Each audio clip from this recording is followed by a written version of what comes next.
Jason Groves. Hi.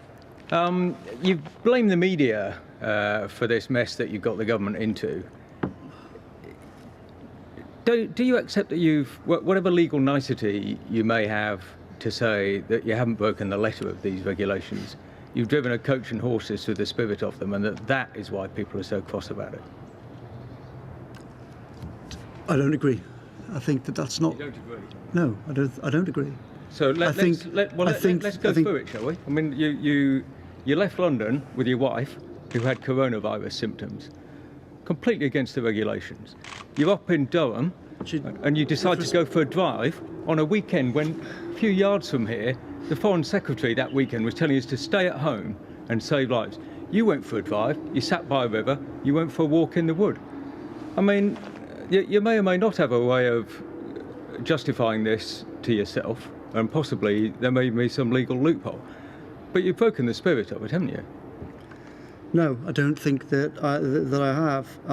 Just to correct one thing, when we left, my wife did not have a cough. She did not have a fever. Those are the two symptoms that were mentioned. She was ill.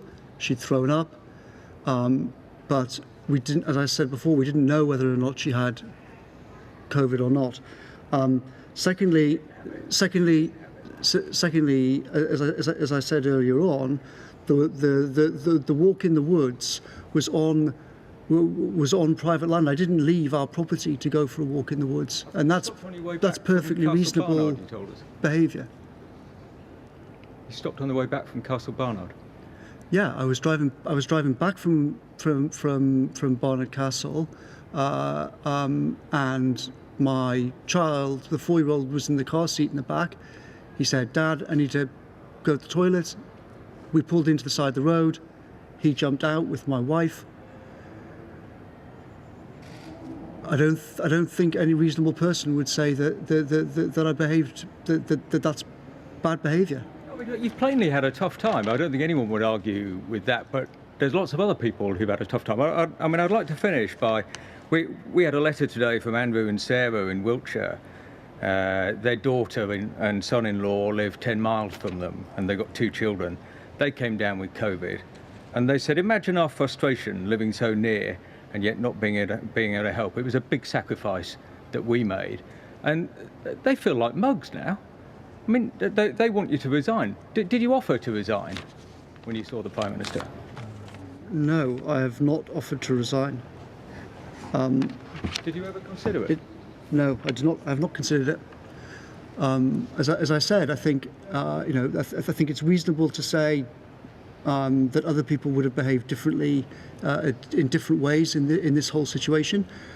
But as I stress, I was trying to balance lots of competing things. I mean, if I hadn't worked here, for example, then you could very easily say that, okay, I could just have stayed in an isolated cottage for weeks afterwards. But I was involved in lots of things involving crucial questions of vaccines, trying to get scientists involved in the effort, trying to get money moved, trying to get regulations moved out of the way. And I thought that if I could return to work, then I should seek to return to work. And I would stress that I took expert medical advice before I moved to say, and I actually went through the whole history, the details of what I've just told you. I went through on the Saturday, the 11th, on day 15. Sorry, is that day 14 or 15? I can't remember now. Whatever. But anyway, it's day 14. So yeah, Saturday the 11th.